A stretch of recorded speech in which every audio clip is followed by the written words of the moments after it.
Hello, welcome back. Let's start with go to the second component of chapter 3. We're going to start out with this qualifying relative test. There are 3 tests for qualifying relative. The first one is the relationship test. This is slide 35. Okay? This is a lot more expansive than a qualifying child, and one thing I want you to know, the term qualifying relative is a bit of a misnomer because they don't actually have to be a relative. Now, a qualifying relative is a parent, grandparent, an aunt, an uncle, son, daughter, son and daughter-in-law, father-in-law, mother-in-law, sister-in-law, etc. It also applies for unrelated parties so long as the unrelated party lives in the same house. If they are actually related, they don't have to live in the same house in order to qualify. Okay?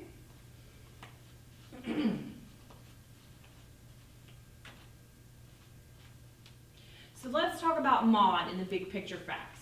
Maud is not related to Polly the taxpayer, but she does live with her. Because she lives with her, she meets the relationship test of the qualifying relative test. If we assume that she meets the other test, then she would consider to be a qualifying relative. Okay?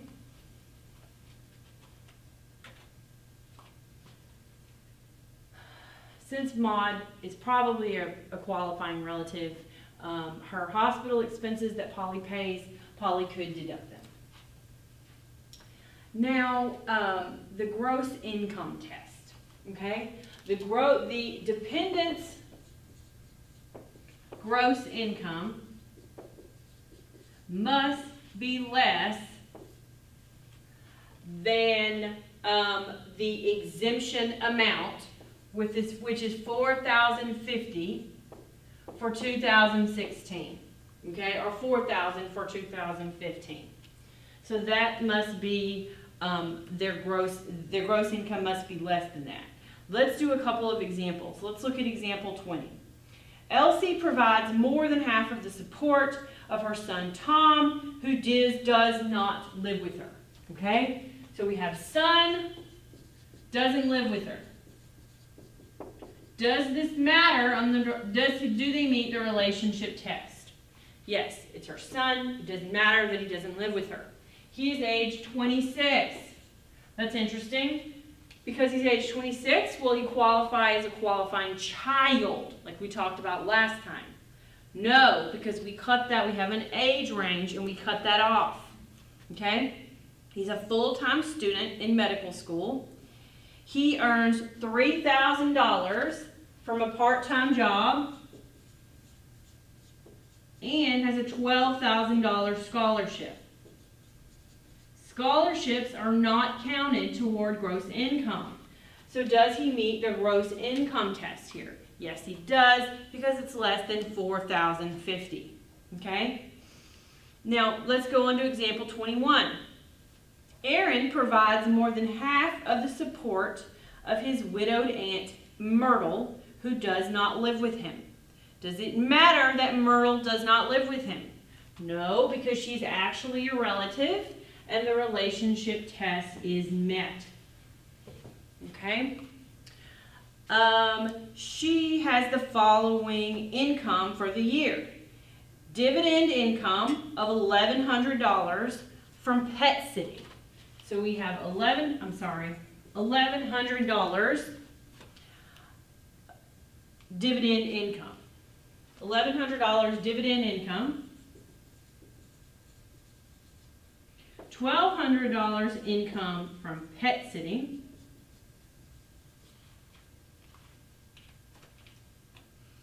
A non-taxable Social Security benefits of $6,000. So we have $6,000 of non-taxable Social Security benefits. And then we also have $8,000 of interest from tax-free bonds. So we want to know, is the gross income test met here?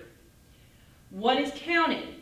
Well, this is counted, the $1,100 dividend income. That's definitely taxable. The $1,200 pet sitting is definitely taxable. What about the Social Security? Since what we care about in this test is what is taxable, Social Security income doesn't count. It is non-taxable. Not all Social Security income is non-taxable, but they are telling you in this problem that all of hers is non-taxable. She also had $8,000 from interest-free bonds. Tax-free bonds. So since this is tax-free interest, that also will not be included in her gross income. Again, we care about what is taxable. So we only have $2,300 of taxable income, which is less than $4,050, so the gross income test is met. Okay? Now back to our big picture facts. If you will remember, we had Paige, who was the daughter, she was the gymnast. Now if we say, okay, she's not a qualifying child, because she is over the age of 19. Is she a qualifying relative? Well, she does live there. She's her daughter, okay? What about her gross income test, okay? We don't know. It doesn't tell us how much her gross income is, but if it's less than $4,050, then yes, Paige would qualify as a qualifying relative. Now for the last test, the support test. The taxpayer must provide more than half of the qualifying relative's support.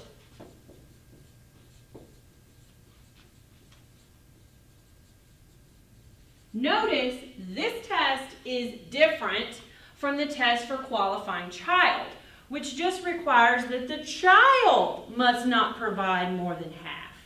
Well, this test, the actual taxpayer is required to provide more than half. Now, with the support test, unlike the gross income test, we don't actually care what is taxable income, okay? We just care where is the money coming from, okay? So, let's look at some examples. Let's look at example 23.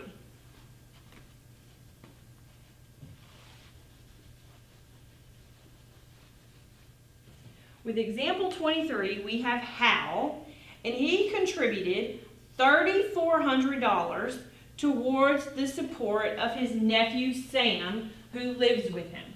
So he contributed $3,400 for the support of his nephew. Relationship test is met. So now we need to know, how much did Sam contribute? Sam earned $1,300 from a part-time job,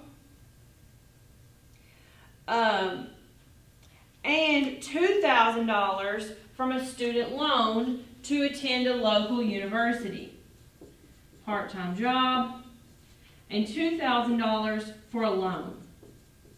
So that means Sam contributed $3,300. Since his uncle contributed $34,000, that is greater than half of the support for this taxpayer, and he can claim him as a qualifying relative. Now let's look at example 24. Emily contributed $3,000 toward her father's support during the year. So she's contributing $3,000. Now, how much did her father contribute toward his support during the year? He received $2,400 in Social Security benefits,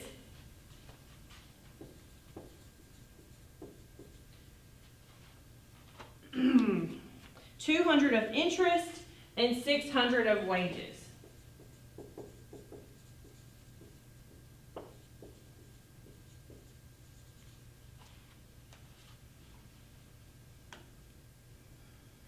her father deposited the Social Security benefits, interest, and wages in his own savings account and did not use any of the funds for his own support.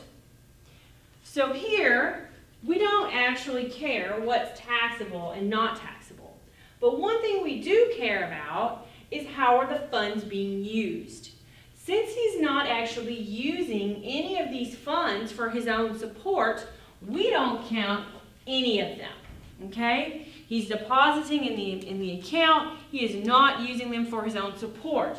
If he was using them for his own support, then the support test would be failed because he would be providing more than half of his own support. Example 25. Frank contributes $8,000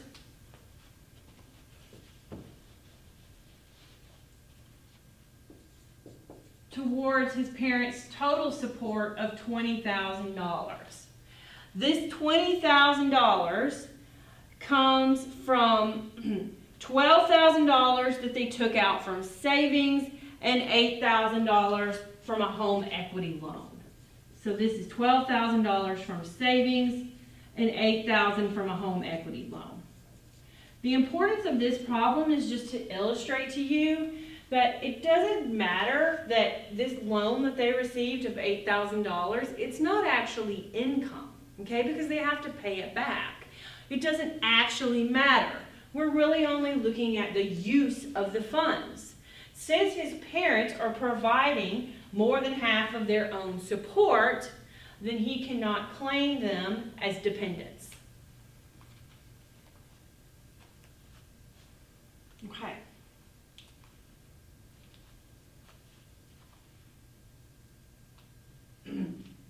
There are two exceptions to the support test. One is if there's a divorce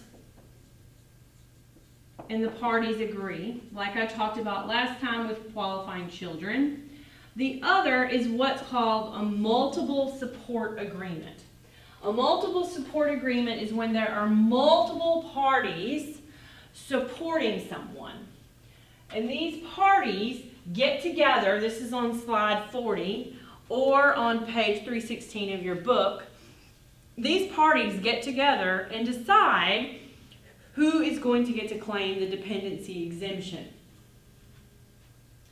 So, this is used really when no one person is providing more than half of the support.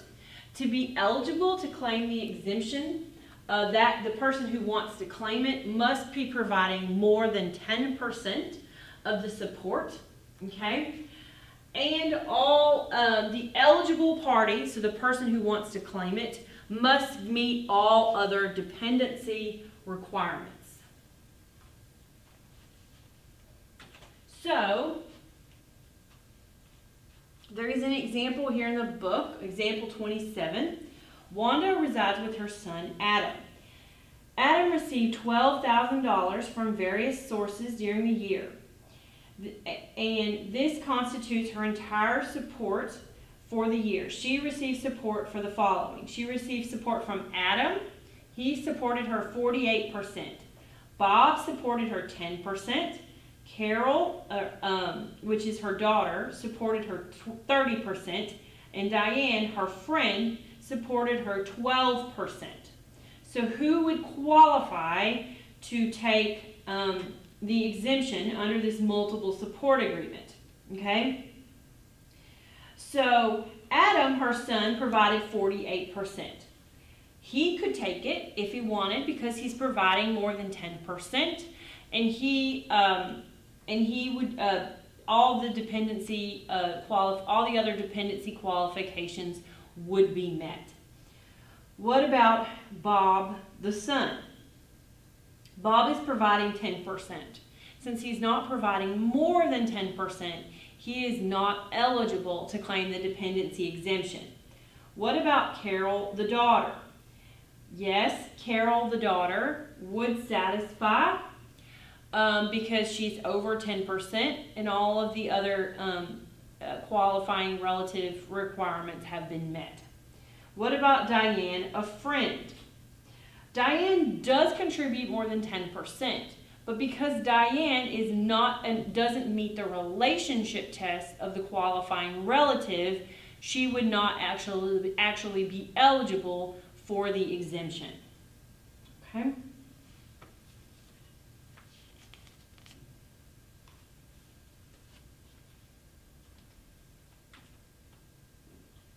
There are two other requirements, and these requirements apply to both qualifying relative and qualifying child, which is why they are mentioned at the end. Okay? There are two requirements, the joint return test and the citizenship or residency test. For the joint return test, a dependent cannot file a joint return with a spouse unless it is filed solely for refund of tax withheld. There's no tax liability for either spouse, and neither spouse is required to file the return. So basically what we're saying is if you have a dependent and they're married and they file a joint return with their spouse, that makes them ineligible to be a dependent of their parents. But if both of them don't have any money and they're really just filing to get a refund, then the parent can still claim a dependency exemption.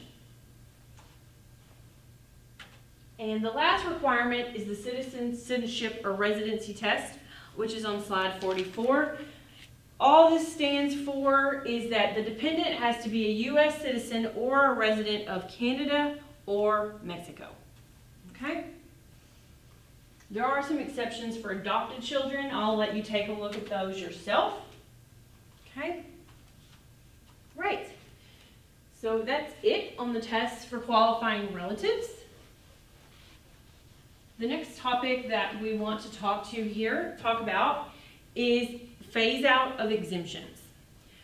So because exemptions have a phase out, which is based upon some amount of adjusted gross income, a taxpayer may not be able to take all the exemptions that they want to. The formula works like this. Okay? This is on slide 45. We have a phase out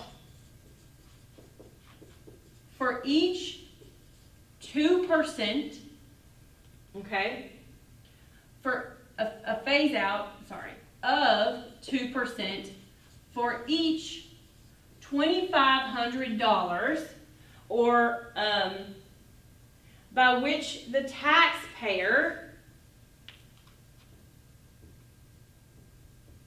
this amount is $12, and you can see this on the slides, $12.50 if we have married filing separately. Okay? For each $2,500 that AGI exceeds the threshold. I'm not going to write the thresholds on the board. It is not something you will be expected to memorize for the exam, but you can take a look at these thresholds.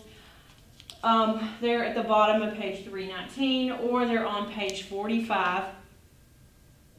And I think it's best to just do an example. Okay, this is example 30 in the book.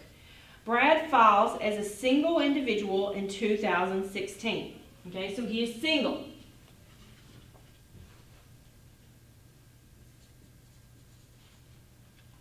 And we're looking at 2016 numbers.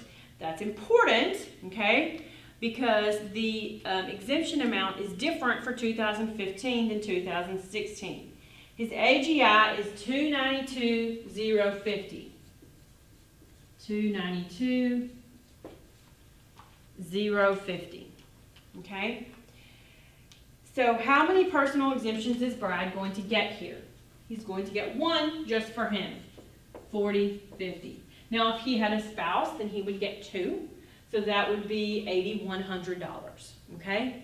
So please don't forget that if you have a taxpayer and they have dependents or they're married, each one is going to get an exemption amount, and that is the amount that we are actually going to reduce with our phase out. So now we have to determine how much of a phase out does he actually have. So we have to subtract that from the 2016 threshold amount for a single taxpayer, which is $259,400. So we subtract $292,050 from $259,400. Okay, which equals $32,650. Okay?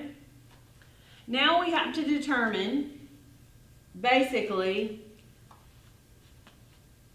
because it's 2% for each amount that this is over by 2,500, we have to divide this by 2,500, which equals 13.06.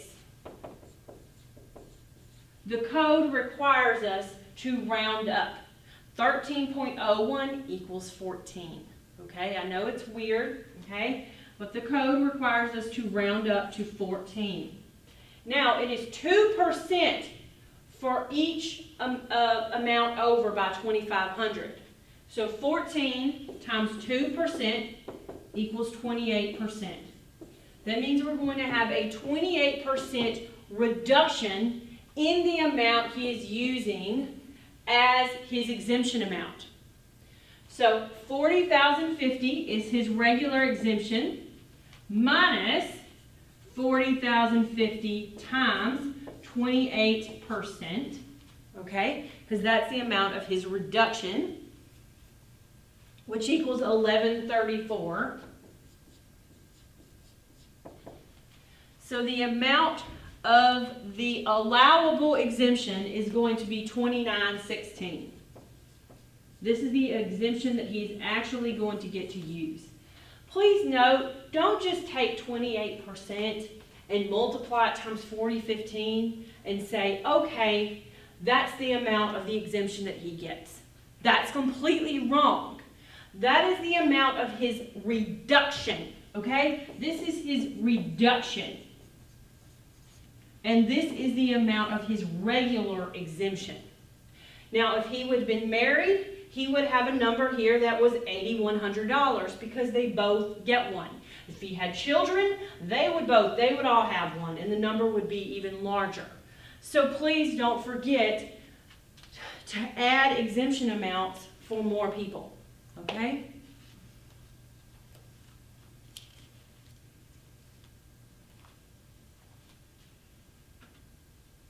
Okay. The next topic on here is about filing statuses.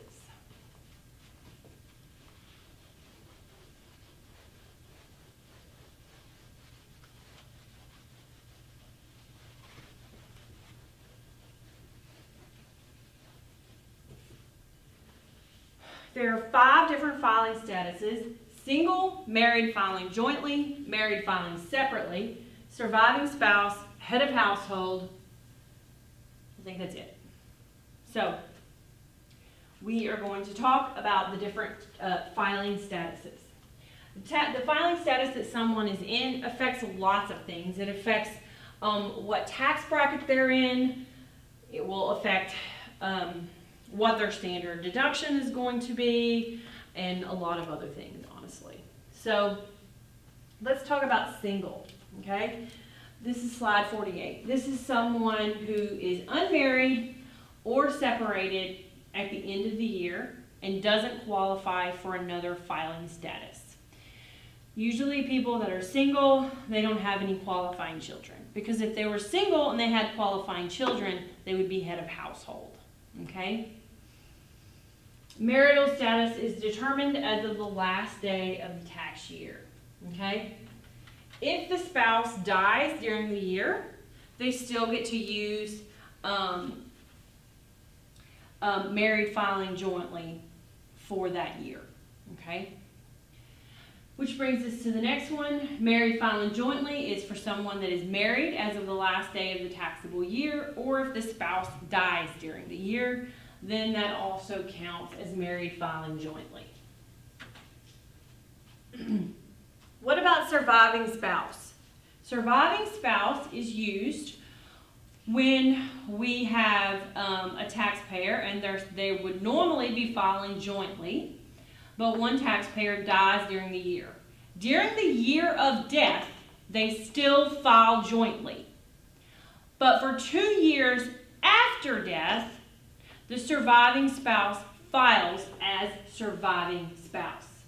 You only get to use that for 2 years after death, and it is only if there is a dependent that lives in the home.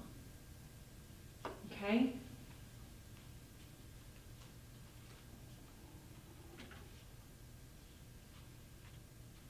Married filing separately.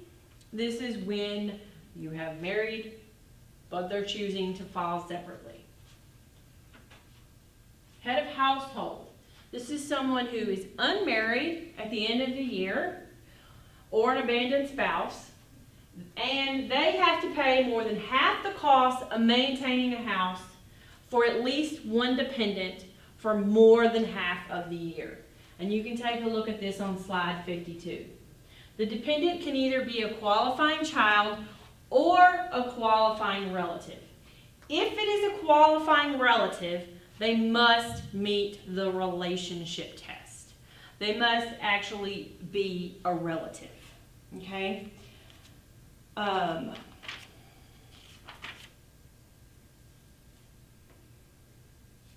So let's look at the big picture facts for this. So remember we had Maud, who was a neighbor, and she lived with Polly. And we determined that Maud would satisfy the qualifying relative test, even though she's not actually a relative because she's living with her.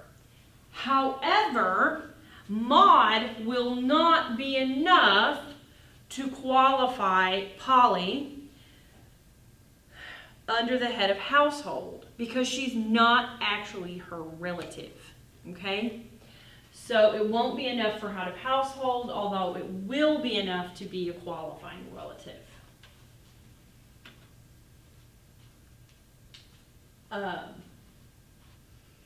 You can still claim the head of household status if you have some qualifying relatives, but they don't live with you, and they're your parents and you're just paying for their home. So there's an example here in the book. Rick, an unmarried individual, lives in New York City and maintains a household in Detroit for his dependent parents.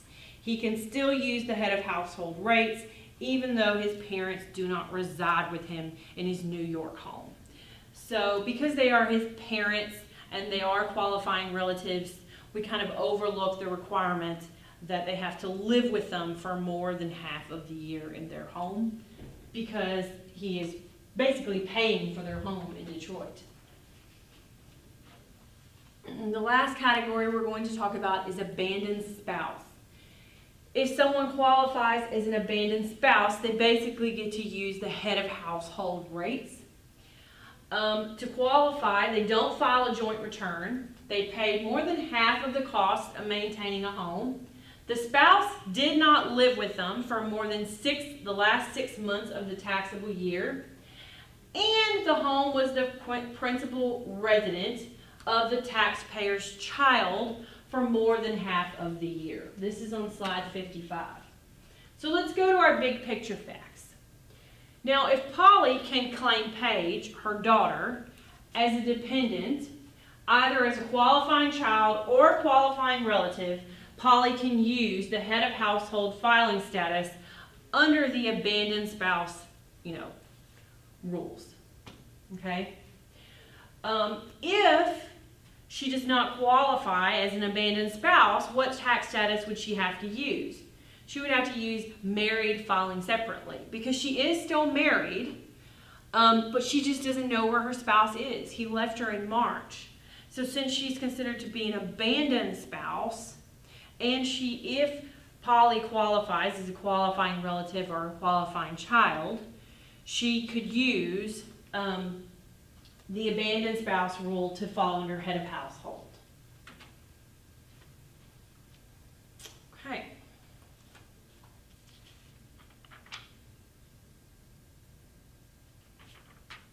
The next small little section is about filing requirements. For does an individual even have to file a return? The basic rule is if their gross income is larger than their standard deduction and their exemption amount. So if you look, there's a chart on page 326, Exhibit 3.6. This basically tells you what that gross income threshold is for 2015 and 2016, okay, depending upon the filing status of the taxpayer. So I'll just, not really going to talk about it much, just look at it, okay? A tax return for an individual is basically due April 15th. You can get a 6-month extension, as we talked about in Chapter 2, but an extension to file is not an extension to pay. Please make sure you still have to pay the tax that's due on April 15th. Which brings us to the next topic, tax rates. So, tax rates. There are 2 different methods to calculating tax rates. There's the table method or the tax rate schedule method. So most taxpayers use this one, probably because it's easier. Some taxpayers cannot use the tax table method. If the taxpayer files a short period return, they cannot use it. If their income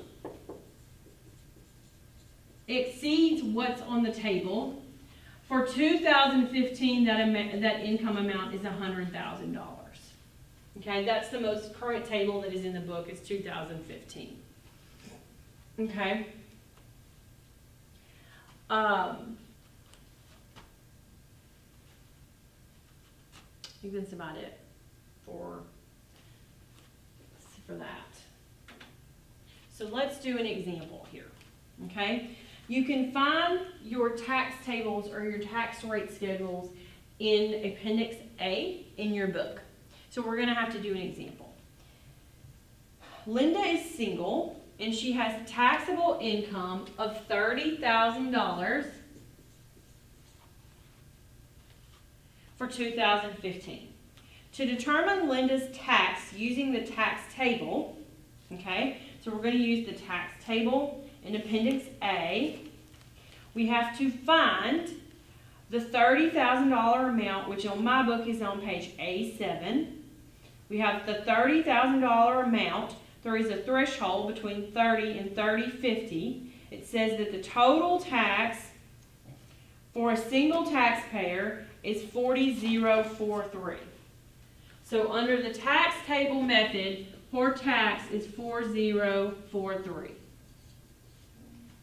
Now what about under the schedule method?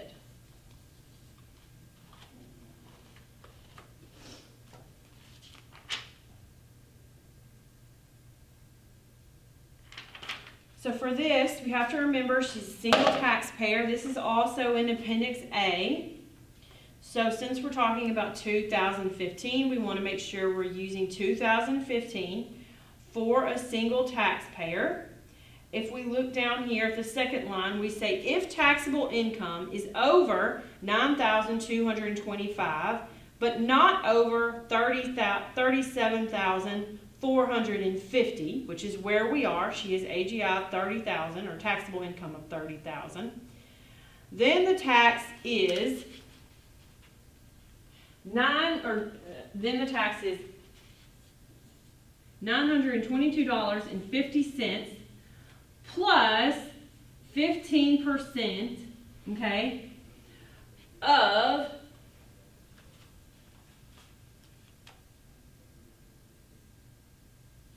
the amount over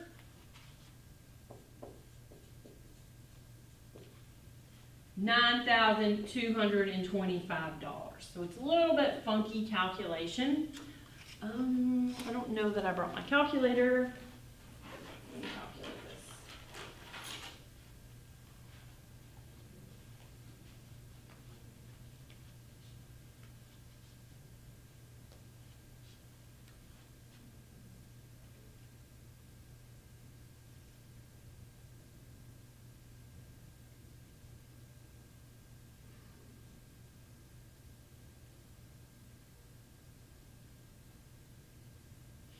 which equals 4039, basically.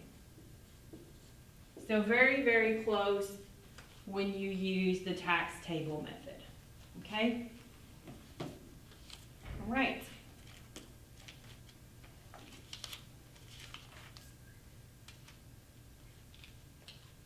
The kitty tax, which is on side 60, we are skipping. You are not responsible for the kitty tax in this class. And there's one more, actually, that is it for this lecture. We will pick up with the remainder of this chapter with the third piece of chapter 3.